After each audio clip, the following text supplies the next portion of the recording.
गुंजन यवत, सोलापूर रोडला यवत जे आपलं, त्या यवतच्या गुंजन थिएटरला आलोय. सगळे शो हाऊसफुल आहेत. देऊळबंदचे बरेच दिवस झालं. मागच्या 6 दिवसात 25 कोटीचं बॉक्स ऑफिस कलेक्शन करून सगळ्यात मोठा सिनेमा ठरलाय देऊळबंद. त्यामुळं हा शेतकऱ्यांचा विजय आहे, हा स्वामी समर्थांचा विजय आहे, मोहन जोशींच्या कष्टाचा विजय आहे. त्यामुळं मी सगळ्यांचे आभार मानतो. असंच प्रेम करत राहा.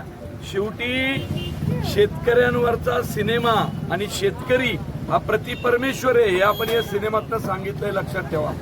त्यामुळं हा सिनेमा घराघरात पोहोचवणं आपल्या सगळ्यांचं कर्तव्य आहे. तुमची एक डायलॉग ते मी कोण डिक्लेअर करणार, पण आमचे निर्माते कैलास वाणींनी आजही डिक्लेअर केलंय. पहिल्या देऊळबंदाला पण जो प्रॉफिट आला तो सगळा स्वामींच्या चरणी अर्पण केला होता त्यांनी. आणि कैलास वाणी साहेब यावेळी पण जो प्रॉफिट येणार आहे त्यातून आत्महत्याग्रस्त शेतकऱ्यांच्या मुलींची शिक्षणं जी थांबलेली आहेत त्या शिक्षणाचा सगळा खर्च कैलास वाणी करणार आहे.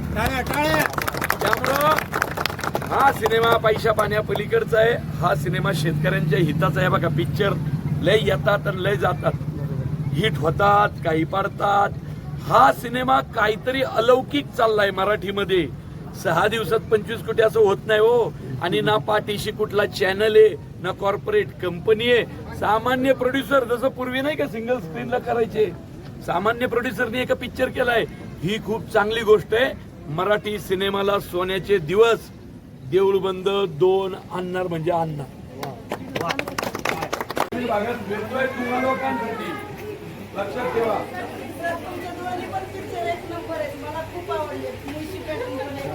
आवडलं ना? दोन्ही सिनेमे तुम्हा लोकांसाठी बनवलेले आहेत, लक्षात ठेवा. आपल्या ग्रामीण महाराष्ट्रासाठी बनवलेले आहे. नाही ना?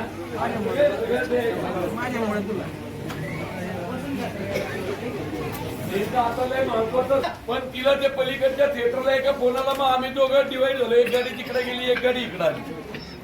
जरा लोकांना दिसू द्या सगळे इकडे. आपल्याला महत्वाचे आहेत. हा बसा. हे बघा,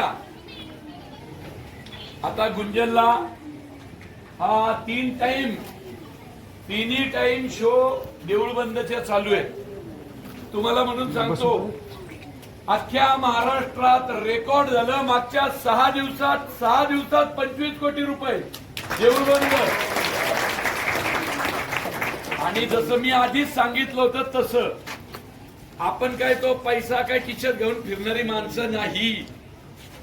या सिनेमातनं जो नफा होणार आहे त्यातून आत्महत्याग्रस्त शेतकऱ्यांच्या ज्या पोरींची शिक्षण थांबली होती, सगळे पैसे आपण त्याच्या अटी देऊन टाकणार आहे.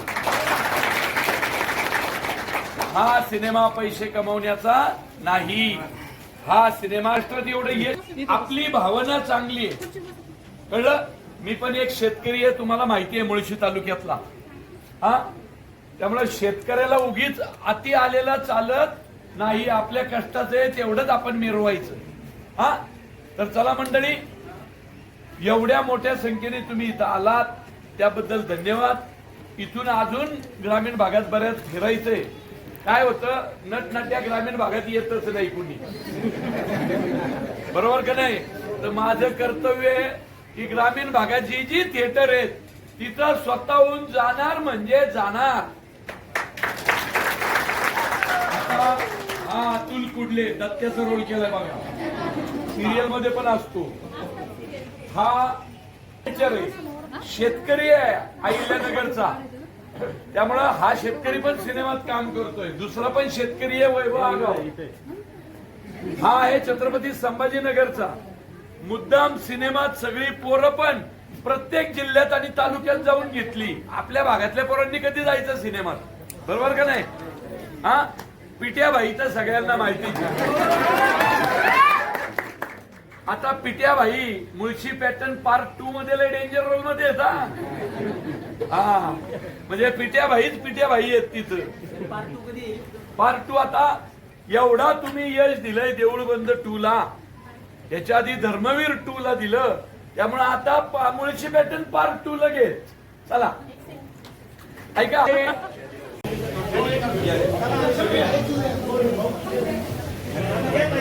आपलं राहिलं काय? गणेश आपलं घ्यायचंय का ते मंगळसूत्र काय हा? पण कसं आहे तो डायलॉग कसा आहे